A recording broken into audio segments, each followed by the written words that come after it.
Good morning. Good morning. It's finally raining here in uh, Dartmouth, Nova Scotia, and we have been a long time without rain. It's been a drought summer, literally, and a lot of fires as the worldwide, there's a lot of fires and a lot of unrest, a lot of stuff going on. But here I am painting because that's my happy place. I hope you all find your happy place. Today I'm just finishing up. I don't know if she's finished, but I really love her. Roi is what she's called, and I know that's king in French, but she is beyond social construct of gender bias. Anything that we put on her, she sheds. She is her own person. They, them, however you want to describe her is fine because she lives beyond that. I used, life is funny.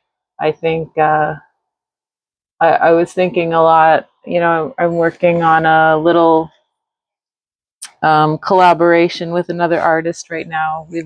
We've only just begun the process, but we have a foundation, and like his work is very graphic and lots of hot pinks, which is what drew me to his work because I also use a lot of hot pink. It's my favorite color to use.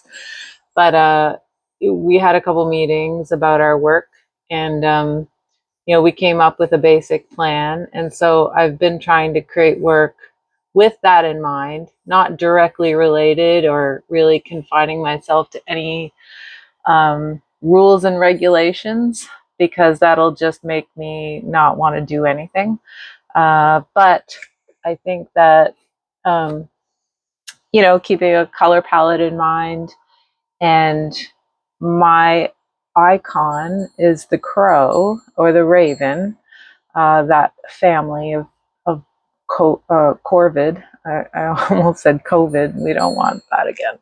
But you know, that's an icon for me, and what it represents for me is boundless, symbolism from the universe, and it's really kind of my go-to for signs and symbols. For me, the crow represents mystery, the mysteries of the universe, spirituality. I just love doing. I love contour. I've always been drawn to contour. Sorry for the pun. No, I'm not sorry. But I've always enjoyed contour drawing, and I know that it's when I was going to art school to NASCAD, it was kind of frowned upon. A lot of my peers often questioned my desire to lean so heavily on contour, and I find it very satisfying. And what I find satisfying about it, and this is very graphic because of the project that I'm currently working on, and I also tried to do some like a head stained glass in mind, because their feathers are so iridescent. They're black, which is astounding because the normalcy, if there is a normalcy in nature, is that for one to survive, you must blend in. But the crows don't, and I appreciate that because I never felt like I blended in, but now I desire to not blend in. I don't want to blend in. I want to stand out as myself. And I want to stand out in a way that is authentic to myself. And I think crows, for me, symbolize that greatly. Like they're so, they're black, but their feathers are so rich with detail and contour.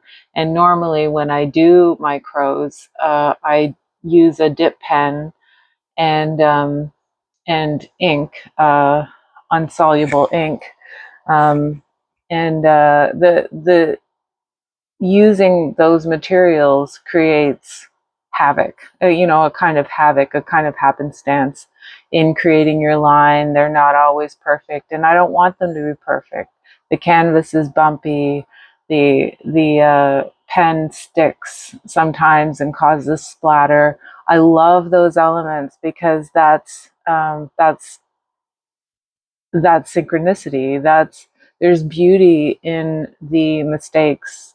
For me, it's an aesthetic, and it keeps in line with all the punk aesthetic, like Vivienne Westwood and all the punk bands like that just kind of fought against the institution, against the mind-numbing, control that we're constantly trying to resist with, like the scrolling of our phones, which distracts us from living our most authentic lives and being our most authentic selves. Because I really do believe it's a form of constant advertising, constant, another nail in the coffin of the belief that we are not good enough.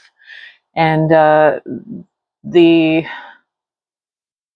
um, sorry, I just got caught up and lost my train of thought. But the the mistakes, if you want to call them mistakes, are beautiful. And it's the imperfection of life that really is beautiful. It's the accidental bumping into of someone that you'd been just thinking about, or that you haven't seen in a long time, or like finding a $5 bill on the ground, or those are small things, but sometimes they're big accidents, or just kind of, divine intervention from the universe. Or four-leaf clovers are the perfect example of something that shouldn't exist that does. And I find hundreds of them. Over my life, I have found hundreds and hundreds of four-leaf clovers, and I have them all. I have them all packaged, and I strung them around a gallery one year during COVID when nothing was open, and they reached around the entire gallery. And it's just like those things are beautiful, and it's those accidents that really kind of spark an interest and a joy and grab our attention away from the distraction that we've been taught to do. And I don't mean to get political, but I really think at this time in our the late hour of humanity, or maybe it's just the late hour of capitalism, but we need to be more authentic and enjoy the imperfection of our lives, because that's kind of where the pleasure lies, in my humble opinion, at least in my life. I've fought against it for so long, thinking that it was wrong, and that's kind of where my joy is. My messy art is where my joy is, and that's my expression. That's an expression of me, and I love it. Like, I love my art. I love making it. It gives me everything. It's so fulfilling.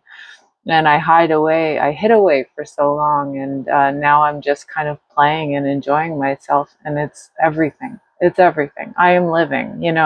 I was watching this uh, this fashion show. I can't think of the name. Project Runway. One of the seasons is on YouTube. I'm like, oh, okay. I really enjoy fashion. Like I said, Vivienne Westwood. She was like so. She was the coolest, and I love a good runway show. They're such a spectacle, and really push the boundaries of what, um, like just being and style and expressing yourself. And like everything you do is an expression of self. And there was a one woman early on in one season who said she saw her creation walk down the runway, and she's like, "This is everything. I am living in that moment. I am alive." And that's how I feel when I make my art. It's like, oh my God, I feel like I fall in love every time I finish a painting. Like I'm getting goosebumps right now.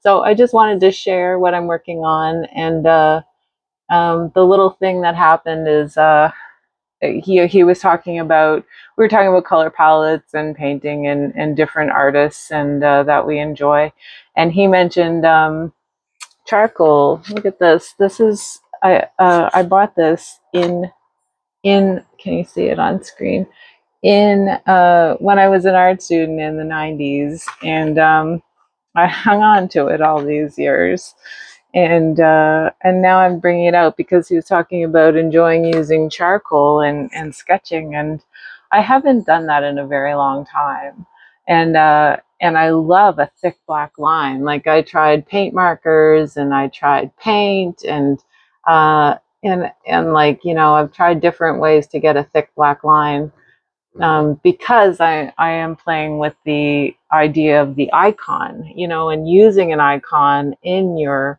art and in the way that you express yourself artistically and creatively. I very much have icons that I lean on, and their color, their palette, their form, and they each mean something to me, and maybe it's partly subconscious and maybe it's just aesthetic, but and there's a lot of spiritual symbolism as well, and you can just say symbolism. You don't, like, I don't have to say spiritual symbolism, but that's a big part of my creative practice.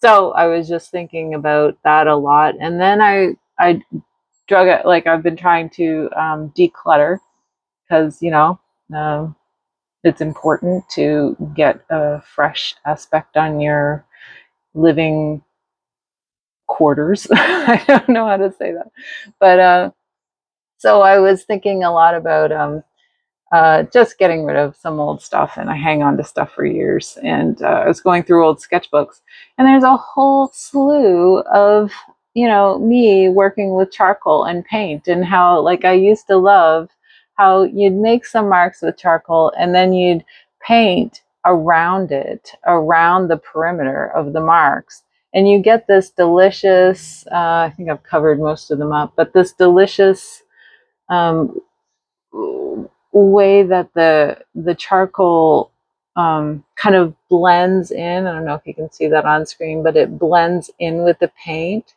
and creates a gradient, but it's also kind of messy.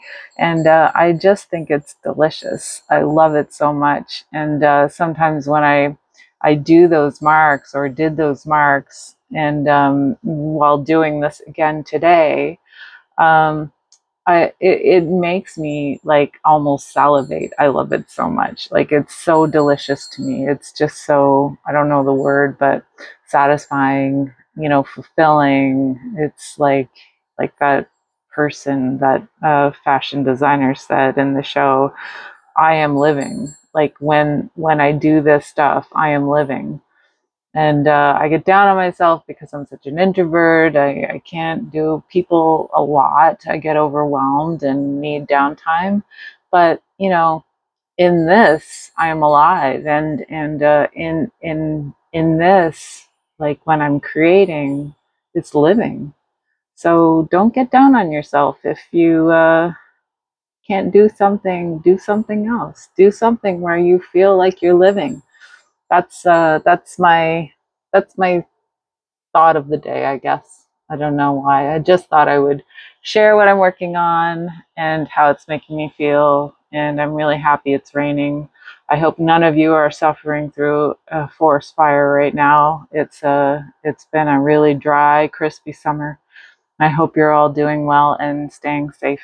I love you. Bye.